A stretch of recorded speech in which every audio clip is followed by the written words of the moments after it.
हाँ, तो चलो आज देखते हैं कि जो मैंने आपको बताया था रिफ्लेक्शन ऑफ लाइट, ठीक ना। रिफ्लेक्शन ऑफ लाइट जो चीज़ है उससे अलग है कॉन्सेप्ट रिफ्रैक्शन ऑफ लाइट का, ठीक ना। जैसे कि आपको पता है कि रिफ्लेक्शन ऑफ लाइट जिसे आप बोलते हो प्रकाश का परावर्तन। प्रकाश का परावर्तन जो होता है इससे अलग कॉन्सेप्ट है टोटल रिफ्लेक्शन ऑफ लाइट का, ठीक ना। इसमें केवल परावर्तन होता है, जो प्रकाश किरणें आपतित की गई होती हैं उसका केवल परावर्तन होता है, ठीक ना। इसमें क्या होता है, पूर्णतः परावर्तन होता है, मतलब प्रकाश किरणें इसमें भी परावर्तित होती हैं टोटल इंटरनल रिफ्लेक्शन में, पर इसमें जो रिस्पॉन्स आता है लगभग 100% का आता है, ठीक ना। जबकि रिफ्लेक्शन ऑफ लाइट में जो रेज रिफ्लेक्ट होती है उसमें भी रिजल्ट जो होता है इतना नहीं होता 100%, जैसे इसमें लगभग अप्रॉक्स इसके होता है, पर इसका वैल्यू जो होता है, अगर वैल्यू देखा जाए, अप्रॉक्सीमेट वैल्यू देखा जाए, तो इसमें क्या होता है, ये इफेक्ट उतना नहीं देखने को मिलता है। तो चलो आज यहीं से स्टार्ट करते हैं। यही एक पॉइंट आपका इसमें बचा हुआ है, total internal reflection of light, प्रकाश का पूर्णांतरिक परावर्तन क्या होता है। आज इसी पॉइंट पर चर्चा होगी। तो चलो इसको समझ लेते हैं क्या होता है total internal reflection of light, और इसके लिए क्या कंडीशंस होती हैं, इसके क्या इफेक्ट हैं, ठीक ना, इस पर क्या चीजें बनाई गई हैं, ठीक ना। ये सभी पॉइंट का डिस्कशन जो होगा आज इस वीडियो में किया जाएगा, ठीक ना। तो चलो पहला पॉइंट इसमें समझते हैं कि total internal reflection of light होता क्या है, ठीक। Total internal reflection of light, प्रकाश का पूर्णांतरिक परावर्तन, ठीक है ना। मैं हेडिंग यहाँ पर नहीं लिख रहा हूँ, बस बोल दिया हूँ, बस उतना समझ जाइएगा आप लोग।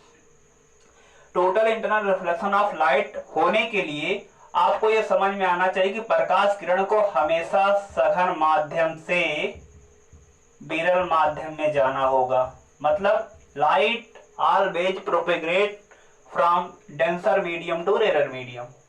एक नेसेसरी कंडीशन ये है, प्रकाश को हमेशा सघन माध्यम से विरल माध्यम में जाना होगा। ये फर्स्ट केस होगा total internal reflection of light होने के लिए, पहला केस।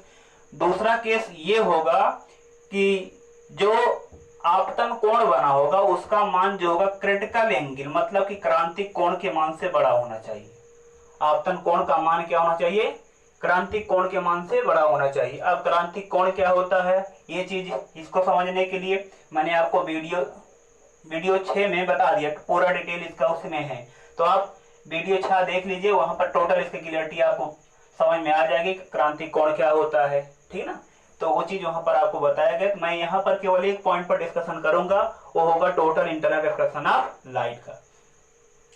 तो ये दो केसेज हैं, ये दो कंडीशंस है total internal reflection of light के लिए। प्रकाश किरण को सघन से विरल जाना होगा, आपतन कोण का मान क्रांतिक कोण के मान से बड़ा होना, ठीक ना। ये दो अगर कंडीशन फुलफिल होंगी तब जो लाइट होगा उसका क्या होगा, टोटल इंटरनल रिफ्लेक्शन होगा, मतलब लगभग पूर्णतया उसका जो होगा परावर्तन होगा। जैसे आप इसमें बताओगे तब डेफिनेशन क्या बताओगे, जब प्रकाश की किरणें सघन माध्यम से विरल माध्यम में प्रवेश कर रही होती हैं, परंतु आपतन कोण का मान जो सघन माध्यम में बना हुआ आपतन कोण है, अगर उसका आपतन कोण का मान जो होता है क्रांतिक कोण के मान से बड़ा होता है, तो प्रकाश किरणें दूसरे माध्यम में न जा करके जो ये पृष्ठ होता है, जो कि कहा जाता है अपवर्तक पृष्ठ, इस पृष्ठ का नाम होता है रिफ्रैक्टिंग सरफेस, ठीक ना, अपवर्तक पृष्ठ, ठीक। इस अपवर्तक पृष्ठ से प्रकाश किरणें टकराती हैं, टकराने के पश्चात उसी माध्यम में वापस लौट आती हैं जिस माध्यम से वो इंसिडेंट की गई होती है, और लगभग इनका जो रिफ्लेक्टेड रेज जो आती है लगभग 100% आती है, ठीक ना। जितना रेज इंसिडेंट की गई होती है उतना रेज रिफ्लेक्ट होकर के उसी माध्यम में पुनः आपको दिखाई देने लगता है, ठीक ना। यही परिघटना जो होता है टोटल इंटरनल रिफ्लेक्शन कहलाता है, ठीक ना, टोटल इंटरनल रिफ्लेक्शन कहलाता है, जिसको शॉर्ट फॉर्म में लिखेंगे TIR, ठीक ना। और टोटल इंटरनल रिफ्लेक्शन की परिघटना जब होती है तो इसमें जो इमेज बनता है, इमेज का जो फॉर्मेशन होता है, इमेज फॉर्म जो बनता है, जो इमेज फॉर्म होता है वह जो होता है बहुत ब्राइट होता है, मतलब कि बहुत चमकीला होता है। रीजन क्या है क्योंकि इसमें प्रकाश की जो तीव्रता होती है उसका ह्रास नहीं होता है। ठीक, प्रकाश की जो तीव्रता होती है उसका कोई हरासमेंट नहीं होता, क्योंकि वह दूसरे माध्यम में जाती नहीं है। जब दूसरे माध्यम में जाएगी नहीं तो क्या होगा, लगभग उसकी एनर्जी जितनी रहती है लगभग वही एनर्जी रिफ्लेक्टेड रेज की भी रहती है, मतलब जो आपतित किरण की रहती है वही परावर्तित किरण की भी रहती है। इसलिए जो इमेज फॉर्म होता है वो बहुत ज्यादा क्या होता है, चमकीला होता है। इस पर एक क्वेश्चन पूछा जाता है, क्या कारण है कि प्रकाश के पूर्णांतिक परावर्तन की परिघटना में जो इमेज फॉर्म होता है वो चमकीला क्यों बनता है? तो बताओगे कारण, क्योंकि प्रकाश के पूर्णांतिक परावर्तन की परिघटना में प्रकाश की तीव्रता का ह्रास नहीं होता है। ठीक ना, जब प्रकाश की तीव्रता का ह्रास नहीं होता मतलब एनर्जी में जो चेंजमेंट आता बहुत कम होता है, इस कारण से जो इमेज फॉर्म होता है बहुत ज्यादा चमकीला होता है। ठीक ना, अब जब ये चीज आपको समझ में आ गया प्रकाश का पूर्णांतिक परावर्तन, जब पूर्णांतिक परावर्तन हो रहा है परावर्तन ही, अतः इसमें आपको ये भी समझ में आना चाहिए कि जो परावर्तन का नियम है वो भी इसमें लगेगा, मतलब कि यही आपतन कोण जो होता है सदैव परावर्तन कोण के बराबर होता है। ठीक ना, आपतन कोण ये वाला चीज जो होता है आपतन कोण आई और परावर्तन कोण आर, तो इसमें ये चीज हमेशा रहेगा एंगल आई बराबर एंगल आर, ये कंडीशन भी फुलफिल होगा। और इसी की बेसिस पर देखते हैं कुछ इसके एग्जाम्पल क्या है उसको भी समझ लेते हैं। ठीक, अब आप ये समझ लीजिए प्रकाश का जो पूर्णांतरिक परावर्तन होता है उस परावर्तन के क्या, उस पर आधारित क्या चीजें बनाई गई हैं। ठीक, पहले एक एक करके थोड़ा छोटे छोटे प्रभाव को उसको देखते हैं। जैसा कि एक पहला प्रकाश के पूर्णांतिक परावर्तन पर आधारित पहला प्रभाव जो आपको देखने को मिलता है वो है हीरे का चमकना। ठीक ना, वो है हीरे का चमकना। जो हीरा चमकता है, ठीक, वह किस प्रभाव कारण चमकता है? प्रकाश के पूर्ण आंतरिक परावर्तन कारण। ठीक ना, total internal reflection of light, जो प्रकाश का पूर्ण आंतरिक परावर्तन होता है इसी प्रभाव के कारण हीरा जो होता है चमकता हुआ नजर आता है। क्या कारण है, ऐसा क्या होता होगा? आपको ये पता होना चाहिए कि जो हीरा होता है, हीरे के लिए जो क्रांतिक कोण होता है, हीरे के लिए जो क्रांतिक कोण होता है वो 24.42 डिग्री का होता है, मतलब 24.42 डिग्री, मतलब इतने अंश का ये जो होता है यहाँ पर क्या होता है, क्रिटिकल एंगल बनता है। आईसी का वैल्यू जो होता है 24.42 का बनता है। ये तो हो गया आपका आपतन कोण, ये हो गया इसमें क्रांतिक कोण जो कि एक प्रकार का आपतन कोण ही है। ठीक ना, और इसका जो अपवर्तनांक आता है, अपवर्तनांक यानी इसका जो होता है वो 2.41 होता है। ये आपको याद रखना होगा, बहुत से बुक में आपको ये ऐसा मिलेगा लगभग अप्रॉक्स दिए रहेंगे 2, ठीक ना, जबकि इसका एक्चुअल डाटा क्या होता है 2.41 होता है। ठीक ना, ये इसका एक्चुअल डाटा है और ये क्या है, अप्रॉक्सीमेट डाटा है। ठीक, ये इतना चीज होता है। जो हीरा होता है इसका जो क्रिटिकल एंगल होता है इससे छोटा अभी तक कोई ऐसा पदार्थ नहीं खोजा गया है जिसका क्रांतिक कोण जो होता है इस हीरे के क्रांतिक कोण से छोटा हो। ठीक ना, और जिसका क्रांतिक कोण जितना कम होता है वो पदार्थ उतना ज्यादा चमकता है। ठीक ना, वह पदार्थ उतना ज्यादा चमकता है। जब इस पर रेज को इंसिडेंट किया जाता है तो रेज इंसिडेंट होने पर होता क्या है, देखिए यहां से जा रहा रेज, तो रेज कहां से जा रहा होगा, विरल माध्यम से जा रहा होगा। अब कहां पहुंच रहा होगा, वो डेंसर मीडियम, मतलब वो सघन माध्यम पहुंचेगा, मतलब कि हीरे में पहुंचेगा। अगर यहाँ पर रेज इंसिडेंट हुआ तो ये आपका पृष्ठ हुआ और यहाँ पर एक नॉर्मल आप खींचोगे, अभिलंब खींचोगे। अब बताओ आप यहाँ पर जो किरण आपतित हुई है वो क्या होगी, विरल माध्यम सघन माध्यम में जाएगी तो अभिलंब की ओर झुकेगी, और जब अभिलंब की ओर झुकेगी थोड़ा इस प्रकार से होकर के यहाँ पहुंचेगी और अगले सरफेस पे पहुंच जाएगी, यहाँ पहुंचेगी। जब यहाँ पहुंचेगी तो इस प्रकार का आप नॉर्मल यहाँ पर जब खींचोगे तो यहाँ पर ये वाली रेज जो होगी आपकी इंसिडेंट बन जाएगी। ये वाली किरण अगर OA मानकर चले तो OA अब तक आपतित थी, और यहाँ पर देखिए अब ये वाली जो रेज मिल रही OB, ये क्या हो जाएगी, इस वाले सरफेस के लिए जो दूसरा सरफेस है उसके लिए क्या हो जाएगी, आपतित किरण हो जाएगी। और जब आपतित हो जाएगी फिर यहाँ पर जो आपका आपतन कोण बनेगा, ठीक ना, फिर यहाँ जो आपतन कोण बनेगा वो क्या होगा, ग्रेटर देन IC होता है हमेशा। ठीक ना, हीरे के अंदर यही परिघटना होती, जो आपतन कोण बनता, जो किरणें पृष्ठों से टकराती हैं वो ऐसे टकराती हैं कि आपतन कोण का मान हमेशा क्रांतिक कोण के मान से बड़ा हो रहा होता है। ठीक ना, आपतन कोण का मान जो होता है हमेशा क्रांति कोण के मान से बड़ा हो रहा होता है। और जब आपतन कोण का मान क्रांति कोण के मान से बड़ा होता है और देख रहे हो प्रकाश किरणें जो होती हैं कहाँ से जा रही होती हैं, विरल माध्यम से जा रही होती हैं, कहाँ पर, सघन माध्यम में जा रही होती हैं। पर एक कंडीशन आपका उसमें हमेशा फुलफिल होता रहता है, आई ग्रेटर क्या होता है, आई सी होता है। आपतन कोण का मान जो होता है क्रांति कोण के मान से बड़ा होता है। और जब आप इधर से इसको देखते हो तो ये चीज ऐसा नजर आता है कि इसमें जो होता है आपको चमकता हुआ नजर आता है, इसका लाइट जो होता है चारों दिशाओं में जो होता है आपको नजर आता है, ठीक ना। तो अगर आपसे क्वेश्चन पूछा जाएगा, केवल क्वेश्चन इतना पूछा जाएगा ऑब्जेक्टिव में कि हीरे का चमकना किसका प्रभाव है, तो आप बताओगे total internal reflection of light का, प्रकाश के पूर्णांतरिक परावर्तन के कारण जो होता है हीरा जो होता है चमकता हुआ नजर आता है। एक एग्जाम्पल हो गया हीरे का चमकना। दूसरा एक इम्पैक्ट आप ये भी याद रख लीजिए कि धूप के समय जब आप सड़कों पर चलते हैं, जैसे कोई मान लीजिए सड़क है, धूप भी है और आप सड़क पर चल रहे हैं तो आपको नजर आएगा कि सड़क पर पानी है, कुछ दूर पर आपको एहसास होता है कि वहां सड़क पर पानी है, पर वहां पहुंचेंगे तो वहां पर पानी नहीं नजर आता है, ठीक है ना, वहां पर पानी नहीं नजर आता। एक इम्पैक्ट होता है, एक प्रभाव होता है, ठीक ना, वह एक प्रभाव होता है और वो प्रभाव जो आपको देखने को मिलता है वो आधारित होता है टोटल इंटरनल रिफ्लेक्शन पर, ठीक ना, प्रकाश के पूर्णांतरिक परावर्तन पर आधारित वो भी होता है। जैसे सड़कों पर आप पानी का जो आभास करते हो वो उसी कारण से करते हो, ठीक ना। इसका कारण क्या होता है अभी आपको समझ में आ जाएगा। और उस प्रभाव का नाम जो दिया जाता है उसको नाम दिया गया है मरीचिका प्रभाव, ठीक ना, मरीचिका प्रभाव बोला जाता है उसे, ठीक ना, मरीचिका प्रभाव नाम दिया गया है, उसी को बोलते हैं मिरेज इफेक्ट, ठीक ना, मिरेज इफेक्ट बोला जाता है, मरीचिका प्रभाव कहा जाता है। तो मरीचिका प्रभाव कारण ऐसा आप आभास करते हो। मरीचिका प्रभाव जो होता है वह प्रकाश के पूर्णांतरिक परावर्तन का ही प्रभाव है, ठीक ना, वह उसी पर आधारित होता है, ठीक।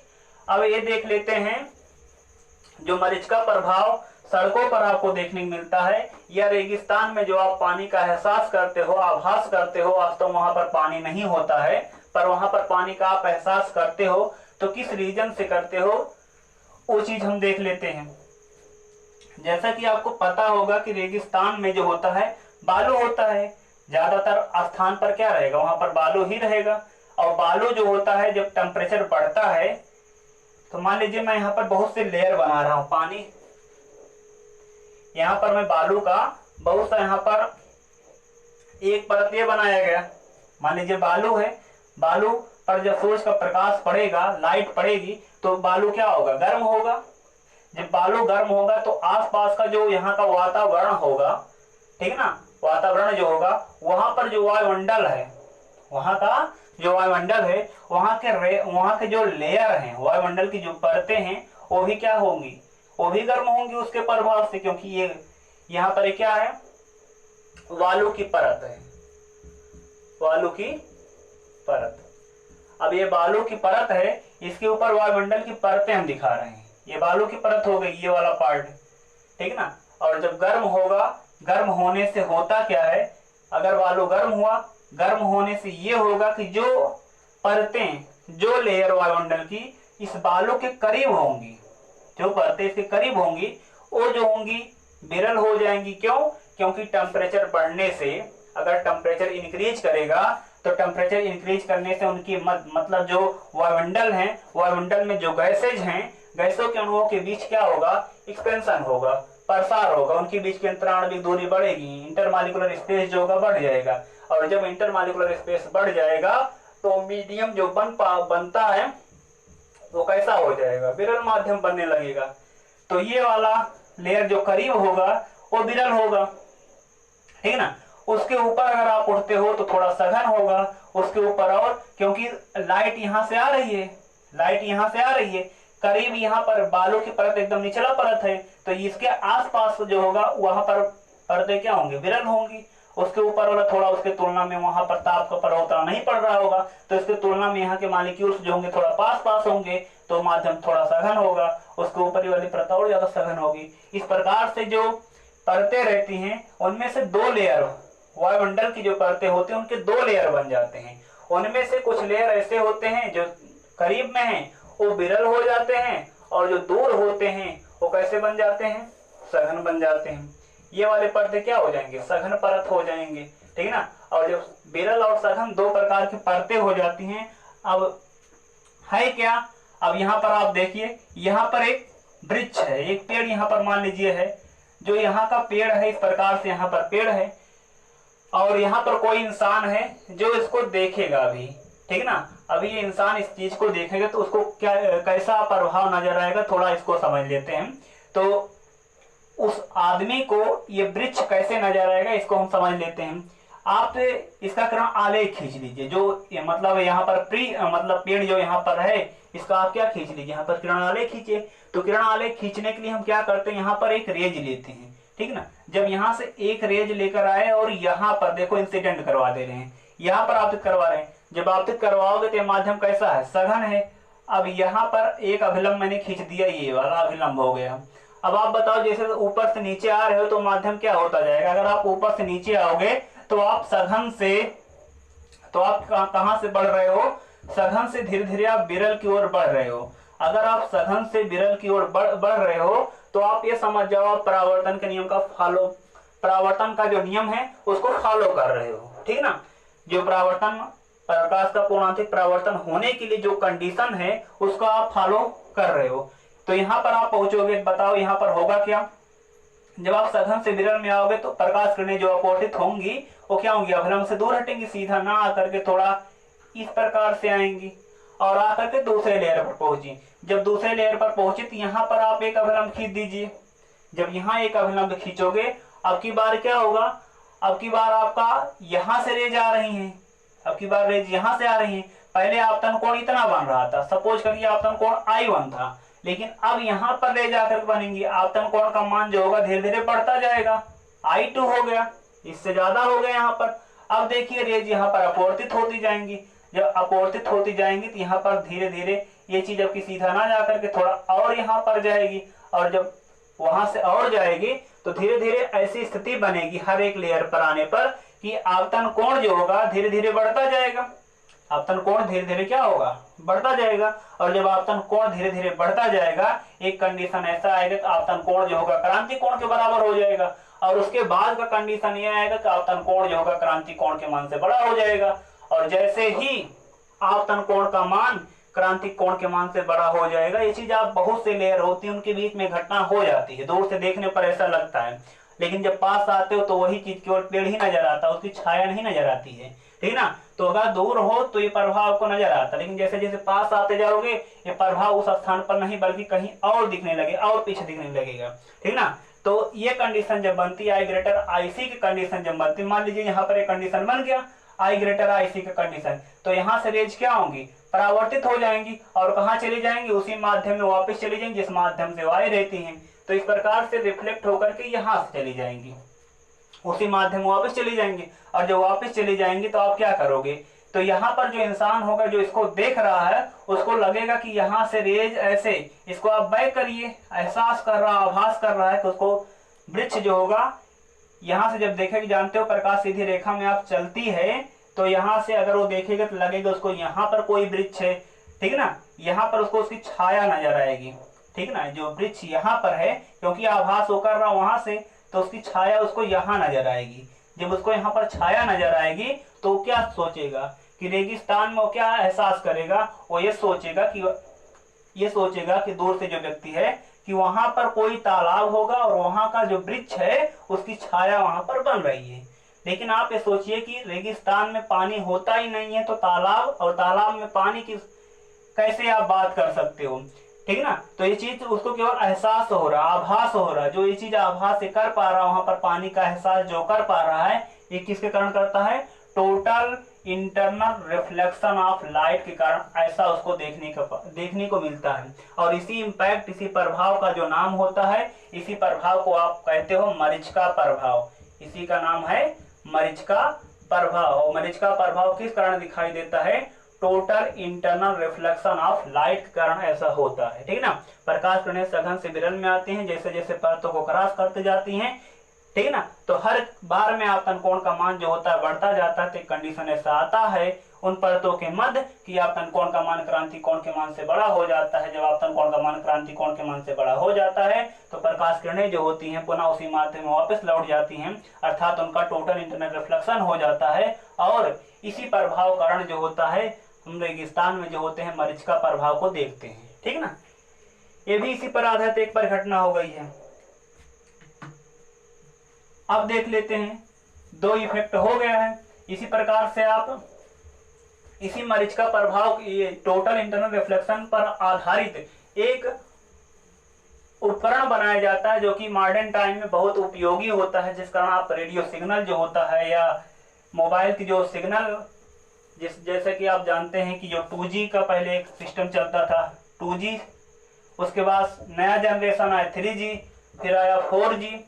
जो यहाँ पर प्रकाश सिग्नल भेजा जाता है, प्रकाश सिग्नल, ठीक ना, प्रकाश सिग्नल को जो एक स्थान से दूसरे स्थान तक भेजा जाता है उसके लिए एक ऑब्जेक्ट प्रयोग है। जो प्रकाश सिग्नल होगा जिससे आप बोलोगे लाइट सिग्नल, ठीक ना, लाइट सिग्नल, प्रकाश सिग्नल को एक स्थान से दूसरे स्थान तक भेजने के लिए, ठीक, एक उपकरण बनाया गया है, ठीक ना, एक उपकरण बनाया गया है। या उपकरण कह दीजिए या आप एक समझ जाइए, एक पदार्थ से निर्मित होगा जिसका नाम होगा ऑप्टिक फाइबर, उसे बोला जाएगा ऑप्टिक फाइबर, ठीक ना, ऑप्टिक फाइबर।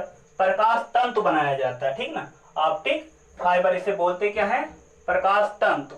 और ये प्रकाश तंतु जो होता है एक ऐसा वस्तु होता है, ठीक ना, जिसे सिलिका, ठीक ना, सिलिका का मतलब होता है बालू प्लस फाइबर, इसी दो पदार्थ से बनाया जाता है। और ये ऐसा होता है कभी पानी में सड़ने वाला नहीं होता, ठीक ना। ये जो सिलिका और सिलिका मतलब बालू और फाइबर, इन दोनों को मिला करके बनाया जाता है ऑप्टिक फाइबर। ऑप्टिक फाइबर जो होता है बहुत पतली होती है, आप ये समझिए जो बाल होता है बाल से थोड़ा ही मोटा, ठीक, तो उसी से बनाया गया होता है ऑप्टिक फाइबर। और ऑप्टिक फाइबर के द्वारा ही आप प्रकाश सिग्नल को या मोबाइल सिग्नल क्या नाम जो प्रकाश सिग्नल होता है उसको एक स्थान से दूसरे स्थान तक भेजने का काम करते हैं।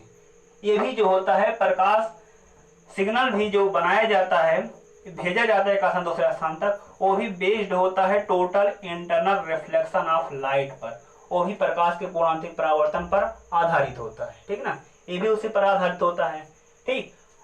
जान रहे हो, चाहे वो 2G सिग्नल भेजना हो, चाहे 3G भेजना हो, चाहे 4G भेजना हो, हर प्रकार के सिग्नल भेजने के लिए इसी का प्रयोग किया जाता है, ठीक ना। और वो भी आधारित होता है टोटल इंटरनल रिफ्लेक्शन। 2G का मतलब जान ही रहे हो सेकंड जनरेशन, ठीक ना। 3G का मतलब थर्ड जनरेशन, मतलब कि जैसे होता नहीं पहली पीढ़ी, दूसरी पीढ़ी, तीसरी पीढ़ी, चतुर्थ पीढ़ी, तो यहाँ पर 2G जो आया इसका मतलब होगा द्वितीय जनरेशन, हाँ, द्वितीय पीढ़ी, इसका मतलब तृतीय पीढ़ी, टेलीकॉम क्षेत्र में तृतीय पीढ़ी है। 4G आ गया तो इसका मतलब क्या, फोर्थ जनरेशन, चतुर्थ पीढ़ी चल रही है, ठीक ना, टेलीकॉम इंडस्ट्री का। अब इसके बाद आने वाला जो सिस्टम होगा वो 5G होगा, जिसे बोला जाएगा fifth generation in telecom industry, ठीक ना। टेलीकॉम की दुनिया में 5वां जनरेशन होगा या उसकी 5वीं पीढ़ी होगी, जो कि विकसित रूप होता है, मतलब धीरे धीरे उनका विकास, मतलब विकास हो रहा है और वो एक से एक फार्म वो देते चले जा रहे हैं, ठीक। इसी प्रकार से पूर्णांतिक परावर्तन का प्रभाव जो होता है, प्रयोग जो होता है इंडोस्कोप में किया जाता है। जैसे किसी के पेट में अगर प्रॉब्लम होती है तो उसके अंदर क्या प्रॉब्लम है उसकी जांच के लिए डॉक्टर लोग मुख से एक नली डालते हैं अंदर, ठीक ना, और जिस प्रभाव कारण वो जिस पर आधारित होता है, जिस कारण वो अध्ययन कर पाते हैं, कुछ जानकारी समझ पाते हैं, उनको कोई डाटा जो होता है उसको कलेक्ट कर पाते हैं, वो भी जो होता है total internal reflection of light पर ही बेस्ड होता है। ये सभी प्रभाव उसी पर आधारित होते हैं। और इसी टोटल इंटरनल रिफ्लेक्शन पर आधारित एक बहुत अच्छा प्रभाव आपको देखने को और मिलेगा। जैसे मान लीजिए कोई ये पूल है, पूल मतलब जान रहे जहां पर पानी रहता है, ठीक ना, स्विमिंग पूल या कुछ भी आप समझ सकते हो, जैसे पार्क वगैरह में लगा होता है इस प्रकार से, ठीक ना। और उसके तली पर यहाँ पर कोई लाइट सोर्स होता है, बल्ब मान सकते हो, यहाँ पर कोई बल्ब लगा हुआ है, ठीक, इस प्रकार से लगा हुआ। और अगर आप ऊपर से इसको देखते हो, यहां से मान लीजिए आप यहां से इसको देख रहे हो, और जब आप ऊपर से इसको देखोगे तो आपको लाइट जो होगा, जो यहाँ नीचे जल रहा है, उसका क्षेत्र यहाँ पर कुछ ऐसे नजर आएगा, एक सर्किल नुमा 3D पार्ट में, 3D में, ठीक है ना, वो नजर आएगा। 3D का मतलब ये है कि जैसे यहाँ पर लाइट है तो यहाँ आगे भी, उधर भी, इधर भी, इधर भी, एक 3D शेप में, ठीक, लाइट आपको वहां से नजर आएगी। है यहाँ पर सोर्स, यहाँ पर है जो प्रकाश का स्रोत है, जैसे कि बल्ब क्या है, सोर्स हो गया, इसे आप बोलोगे क्या, source of light, source of light, प्रकाश का एक स्रोत हो गया। ठीक, जब प्रकाश का स्रोत हो गया, जो इसका प्रभाव आपको देखने को मिलता है, इसका लाइट जो 3D पार्ट में नजर आता है, एक शंकु फॉर्म करता है, एक मतलब कोण निर्मित करता है।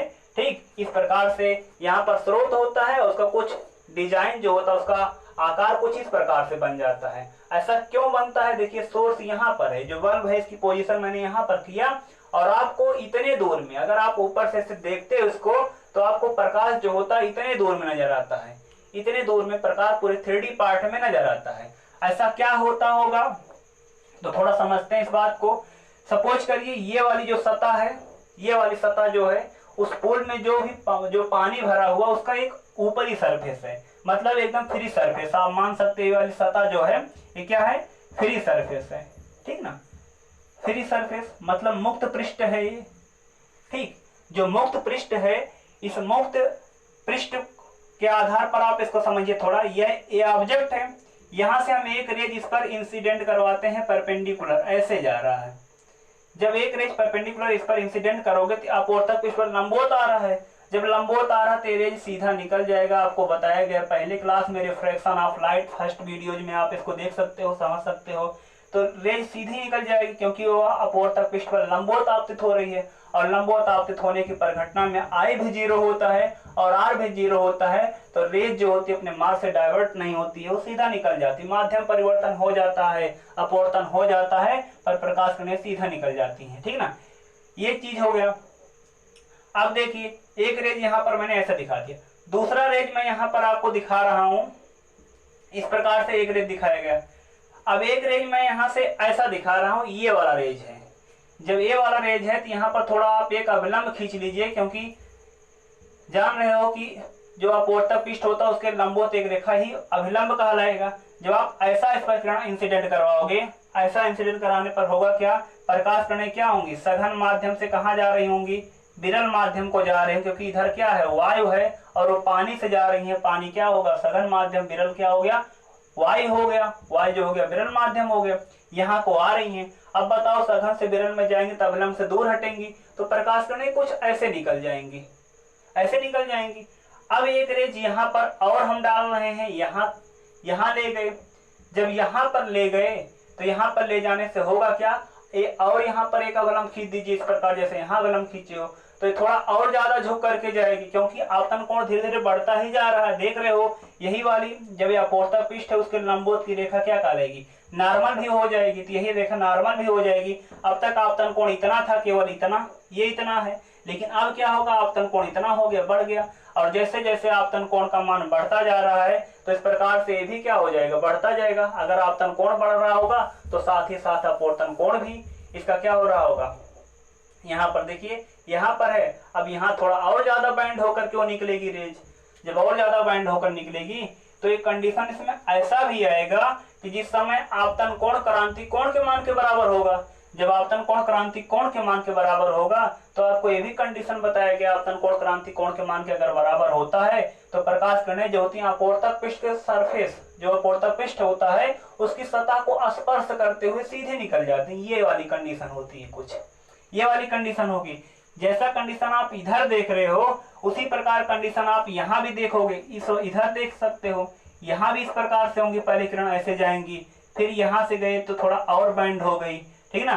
फिर आपतन कोण जो होगा, यहाँ भी वही केस बनेगा कि आई जो होगा आईसी के बराबर हो जाएगा, और जब आई आईसी के बराबर हो जाएगा प्रकाश किरणें क्या हो जाएंगी, अपवर्तक पृष्ठ को टच करते हुए निकल जाएंगी। लेकिन जैसे ही आई बराबर आईसी का केस होगा, इसी के जस्ट बाद का जो केस होगा आई ग्रेटर आईसी का हो जाए, क्योंकि अगर कोई एक दूसरे के बराबर है, अगर आई तो जान रहे हो वेरिएबल है, लेकिन आईसी जो होता है वो हर एक पदार्थ के लिए कांस्टेंट होता है। जैसे कि वाटर के लिए ए मतलब मान लीजिए अगर लाइट जो होता है एयर से कहाँ जा रहा है, वाटर में जा रहा होता, तब जो क्रिटिकल एंगल होगा वो फिक्स्ड होगा, ठीक है ना। अगर ग्लास से वाटर के लिए बात किया जाए तब भी क्रिटिकल एंगल फिक्स्ड होगा। हर एक पदार्थ के लिए जो होता है क्रिटिकल एंगल जो उसका वैल्यू होता है वो फिक्स्ड होता है जब वो एक माध्यम दूसरे माध्यम में जाती है, ठीक ना।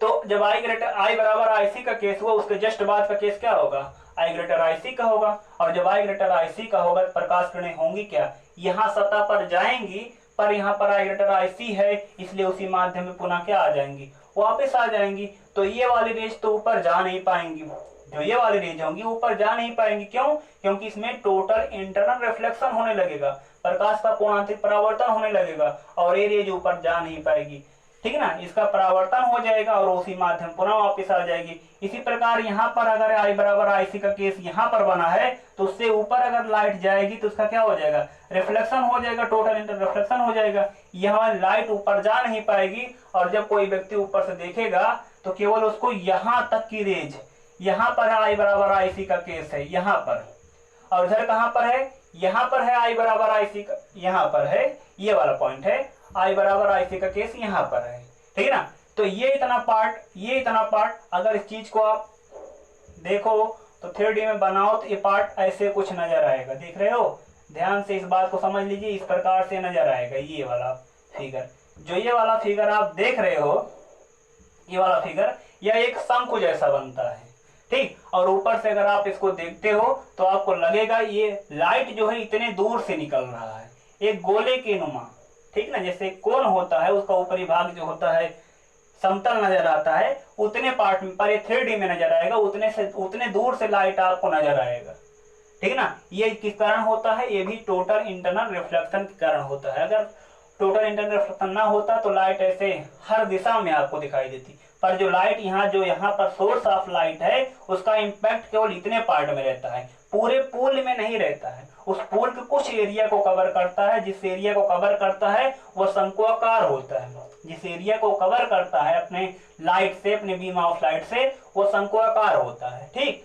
अब जो ये शंक्वाकार रीजन होता है, भाग होता है, अगर हमसे इसकी रेडियस पूछी जाए, रेडियस कितनी होगी, इसकी हाइट पूछी जाए वो कितनी होगी, उसका अपवर्तनांक हमें पता हो तो कैसे फाइंड आउट करेंगे, थोड़ा उसको भी समझ लेते हैं। यही फिगर मैं फिर बना रहा हूं पर अब की बार उसमें रेज नहीं रहेंगे, ठीक ना।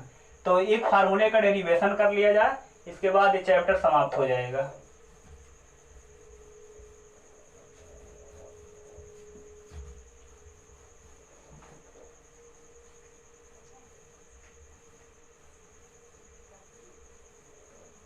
चलो देखते हैं इसको भी। जैसे एक कोण यहाँ पर है, मान लीजिए सोर्स यहाँ पर है, और इस प्रकार से अभी मैंने आपको दिखाया कि इम्पैक्ट कुछ इस प्रकार से पड़ रहा था। यहाँ पर सोर्स यहाँ पर है, ठीक ना। जब सोर्स यहाँ पर है और इस प्रकार से निर्मित हो रहा था पार्ट, इसी प्रकार से उसमें कोण दिखाया गया था, निर्मित हो रहा था, ये वाला पार्ट हुआ, ये वाला पार्ट है।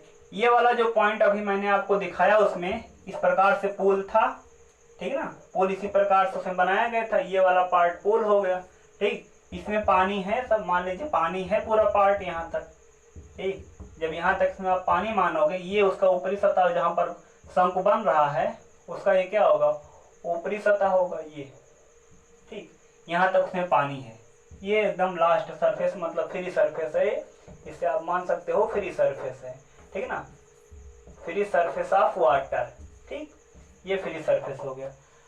अब आप ये मान लीजिए कि जो सोर्स है एकदम नीचे है और ये अपवर्तक पृष्ठ जो एकदम ऊपरी पार्ट पर है, यहाँ से यहाँ तक की जो हाइट है, ऊंचाई, जिसे आप बोलते हो सम की ऊंचाई, या यहाँ पर आप बोलोगे अपवर्तक पृष्ठ से स्रोत तक की दूरी, इसको हम मान लेते हैं क्या है, यच है।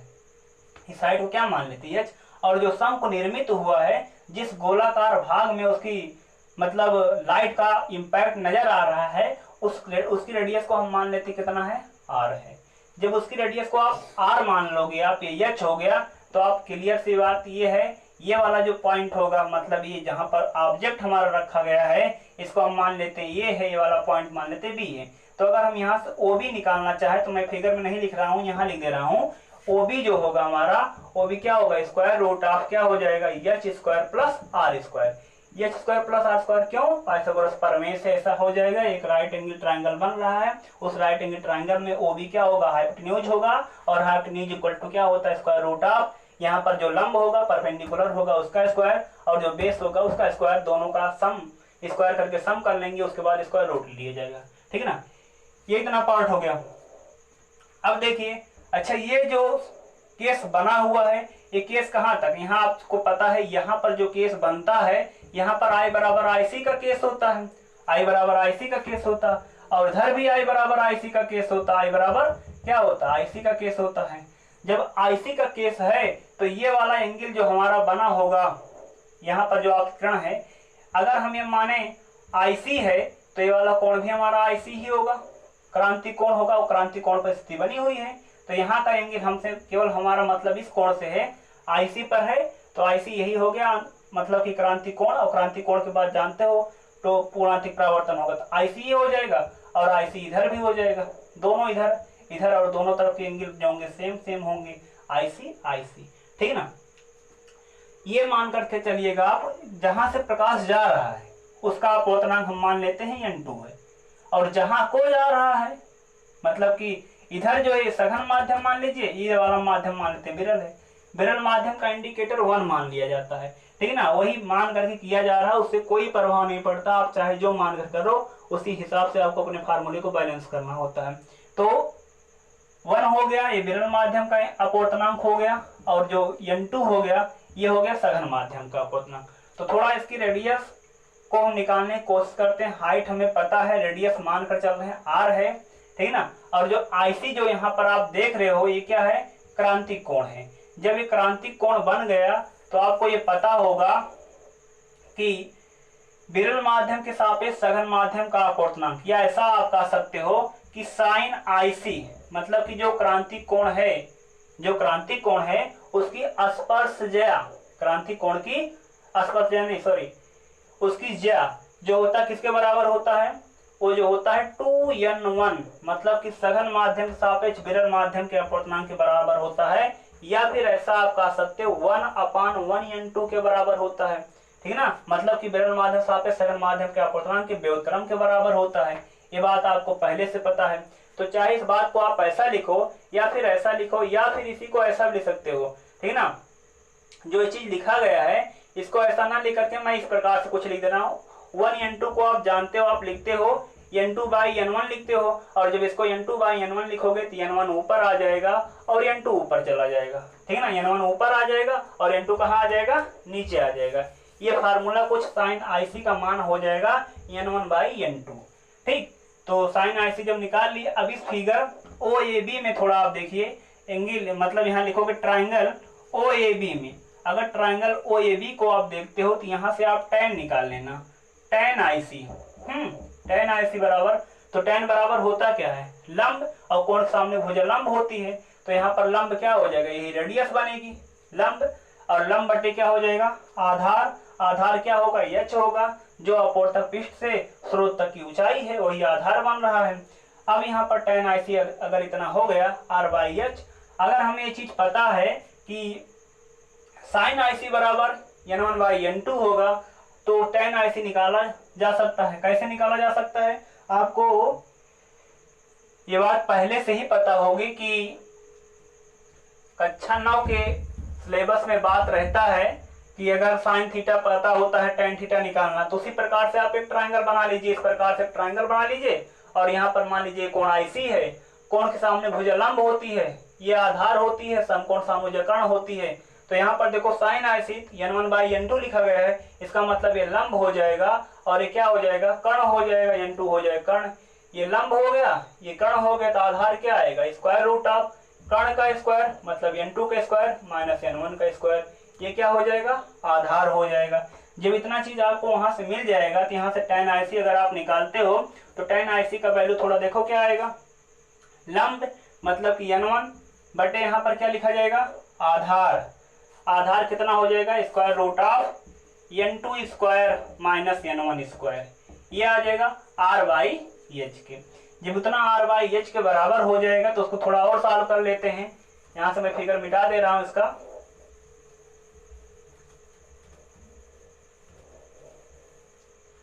जब यहां से थोड़ा इसको और सॉल्व करोगे, यहां से हम n1 कॉमन कर लेते हैं। क्यों कॉमन कर लेते हैं? क्योंकि आपको पता है कि जितने भी अपवर्तनांक डिफाइंड किए जाते हैं वो हमेशा विरल माध्यम सापेक्ष सघन माध्यम के लिखे जाते हैं। तो यहाँ से हम इसको थोड़ा बनाएंगे ऐसा कि n2/n1 बन जाए, और n2/n1 को नॉर्मली n ही लिखा जाता है, ठीक ना। अब उसे n लिखेंगे, सापेक्ष अपवर्तनांक हो जाएगा। अभी क्या है? निरपेक्ष अपवर्तनांक। तो यहाँ से हम n1 स्क्वायर कॉमन कर लेंगे, तो ऊपर तो n1 है ही है, नीचे जब n1 स्क्वायर कॉमन कर लोगे, कॉमन करके बाद स्क्वायर रूट ले लोगे तो यहाँ n1 आ जाएगा, और यहाँ पर बचेगा क्या? n2 स्क्वायर बटे n1 स्क्वायर माइनस 1, और इक्वल टू यहाँ पर क्या हो जाएगा? r/h हो जाएगा, ये कैंसिल हो जाएगा। यहाँ पर आएगा 1 upon square root of n square minus 1 equal to r/h। Equal to कितना आ जाएगा? r/h आ जाएगा, और यही इसका फार्मूला बन जाएगा। और जब यही फार्मूला बन जाएगा तो यहाँ से आप h को भी क्लियर कर सकते हो। अगर यहाँ से h को क्लियर करते हो, देखो h बराबर क्या आएगा? अगर h निकालोगे तो h बराबर आ जाएगा r into n square minus 1। जहाँ n क्या होगा? जहाँ n जो होगा y के सापेक्ष यहाँ पर जो भी पदार्थ होगा, जो भी द्रव होगा, उसका अपवर्तनांक होगा, ठीक ना। तो h बराबर r into n square minus 1, ये फार्मूला हो गया। यहीं से इसकी आप रेडियस को पता कर सकते हो, यही इसी फार्मूले में h पता रहेगा, ठीक ना। उसकी रेडियस को पता कर सकते हो, उसका अपवर्तनांक दिया गया होगा। दो चीजें इसमें, तीन चीजें इसमें नजर, तीन राशियां हैं। एक हाइट है जो अपवर्तक पृष्ठ से यहाँ तक की हाइट है, एक चीजें हो गए, एक जो हो गया जो शंक्वाकार भाग बन रहा उसकी रेडियस है, और एक जो हो गया विरल माध्यम सापेक्ष सघन माध्यम का अपवर्तनांक हो गया। इन तीनों पार्ट में से दो चीजें आपको जरूर पता होंगी, और तीसरा आप निकाल लोगे। अगर एक पता है तो ऐसा कोई कंडीशन दिया जाएगा कि आप दूसरा भी निकाल सकते हो। जब दो निकल जाएगा तो तीसरा इसी फार्मूले के हिसाब से निकाल लिया जाएगा, ठीक है ना। तो बस अब इसी पर एक न्यूमेरिकल देख लीजिए, जो फार्मूला डिराइव किया गया है इसी फार्मूले पर निकाल लिया जाए एक न्यूमेरिकल। जैसे सपोज करिए आपको अपवर्तक पृष्ठ से यहाँ तक की हाइट दी गई हो, यहाँ से यहाँ तक की हाइट h बराबर आपको दिया गया है, और h का मान दिया गया 10 सेंटीमीटर है। h का मान दिया गया है कितना है? 10 सेंटीमीटर है। और यहाँ जहां से लाइट जा रही है इसका अपवर्तनांक लिखा गया 4/3, मतलब मान सकते हो क्या है? जल है, जल का ही अपवर्तनांक होता है 4/3। जहां को जा रही y में जा रही, इसका अपवर्तनांक कितना है? 1 है। तो अगर n2 4/3 है, n1 कितना हो गया? 1 हो गया।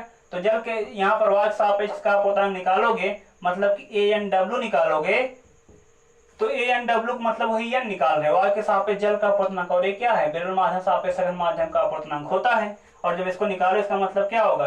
NW अपान NA, दोनों के अपवर्तनांक को भाग करेंगे, कितना होगा? 4/3 मल्टीप्लाई 1, यहाँ पर नीचे 1 रहेगा, और यहाँ पर कितना आ जाएगा? 4/3 आ जाएगा। ये आ गया 4/3। अब यहाँ से हमें हाइट पता करनी है, रेडियस पता करनी, जो यहाँ पर रेडियस है कितनी है। अगर ये रेडियस हमें पता करनी हो तो कैसे निकालोगे आप? देखो उसी फार्मूला रख दो, रेडियस इक्वल टू क्या आ जाएगा?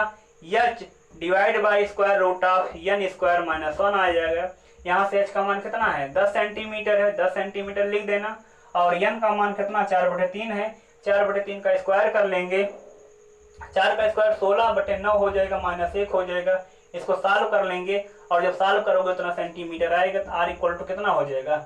10। तो ये हो गया, यहाँ पर हो जाएगा 9, यहाँ पर 16 से 9 निकाल देना, 7 का स्क्वायर रूट भी 7 लिखा, 7 का स्क्वायर रूट हो गया, रूट ऑफ 7 लिखोगे, और 3 का इसका 9 का हो जाएगा 3 पहुंच जाएगा ऊपर, इतना सेंटीमीटर आएगा। तो आ जाएगा कितना? 30 सेंटीमीटर ऊपर आया, डिवाइड बाई कितना? रूट ऑफ 7 आएगा। तो ये जो वैल्यू आया ये क्या हो जाएगा? जो ये रेडियस बनेगी, जो कोण बन रहा है उसकी जो रेडियस होगी कितना होगी? 30 divide by root of 7 centimetre. ये इतना आपका अप्रोक्सीमेट ये आंसर होगा, ये मतलब कि डेफिनेट वैल्यू है। अगर इसका अप्रोक्सीमेट वैल्यू लेना चाहते हो, रूट ऑफ 7 का इसका रूट रख करके सॉल्व कर लेना, ठीक ना। तो इसका अप्रोक्सीमेट वैल्यू आ जाएगा, ठीक। तो बस ये चैप्टर इसी के साथ हो गया है समाप्त। अब आपको अगले दिन से एक नया चैप्टर बताया जाएगा, जिसमें आपको बताया जाएगा गोलीय पृष्ठों पर प्रकाश का अपवर्तन, ठीक ना।